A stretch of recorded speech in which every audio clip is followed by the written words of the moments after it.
चट भी मेरी पट भी मेरी तो नहीं चल सकती ना। आप मुझे बता दो कि हमको क्या करना है। और आम जनता को ये फ्रॉड के कैंसर से बचाने के लिए, जनता को फ्रॉड से बचाने का तंत्र संचार साथी के आधार पर है। संचार साथी ऐप को लेकर चल रहे तेज राजनीतिक घमासान के बीच केंद्र सरकार ने एक बड़ा यू टर्न लिया है। वो आदेश जिसे लेकर देश भर में बहस छिड़ी हुई थी, सरकार ने उसे वापस ले लिया। दरअसल सरकार ने साइबर सुरक्षा को मजबूत करने के लिए सभी नए स्मार्टफोन्स में संचार साथी ऐप प्री इंस्टॉल करना अनिवार्य किया था, लेकिन विपक्ष की आपत्तियों और बढ़ते विवाद को देखते हुए अब यह आदेश निरस्त कर दिया गया है।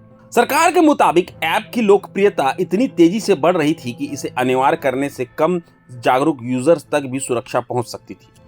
पिछले 24 घंटे में 6 लाख नए रजिस्ट्रेशन, जो पहले की तुलना में 10 गुना ज्यादा है।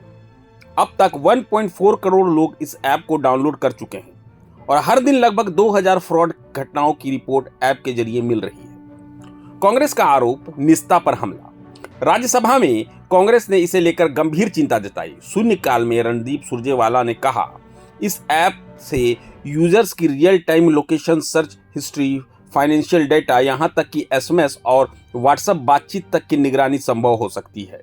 और यही सवाल इस पूरे विवाद की असली जड़ बन गया। सरकार ने मोबाइल कंपनियों को निर्देश दिया था कि नए फोन में ये ऐप प्री इंस्टॉल होना चाहिए। पुराने फोन में भी सॉफ्टवेयर अपडेट के जरिए ऐप डालना अनिवार्य है और पहली बार डिवाइस सेटअप में यह ऐप यूजर्स को दिखना चाहिए। बस इसी को लेकर निगरानी और निस्ता पर सवाल तेज हो गए। इसे लेकर संचार मंत्री ज्योतिरादित्य सिंधिया ने संसद में साफ कहा, संचार साथी ऐप से न तो जासूसी संभव है, न ही होने दी जाएगी। उन्होंने कहा कि मोदी सरकार लोगों को अधिकार और सुरक्षा देने की दिशा में काम कर रही है। यह एक प्रयोग था और जनता की प्रतिक्रिया के आधार पर ही इसे बदलने का फैसला लिया गया। भविष्य में भी सरकार ऐप में सुधार के लिए जनता के सुझाव लेने पर पूरी तरह तैयार है।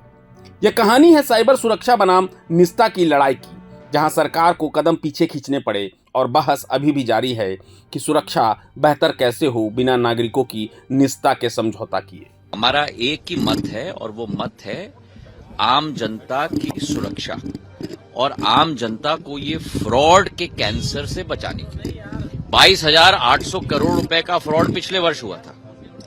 एक तरफ सब लोग उठ के एक स्वर में कहते हैं कि आप आम जनता को फ्रॉड से बचाइए। अब आम जनता को फ्रॉड से बचाने का तंत्र संचार साथी के आधार पर है, जिसका एक प्रूवन रिकॉर्ड है बहुत कम समय में, जिसके सारे आंकड़े मैंने कल भी दिए, आज हाउस में सदन के समक्ष भी मैंने रखा है और इसलिए यह कदम उठाया गया है। तो अब हमें तय करना है कि या तो हमें जनता को फ्रॉड से बचाना है या तो फ्रॉड को चलने दो। चट भी मेरी पट भी मेरी तो नहीं चल सकती ना। आप मुझे बता दो कि हमको क्या करना है। फिर भी मैंने सदन के पटल पे भी कहा है कि जो फीडबैक मिला है उसके आधार पे भी संशोधन करने की जरूरत है। तो हम लोग तैयार है करने के लिए। प्रभातखबर.com, विश्वास वही, रफ्तार नहीं।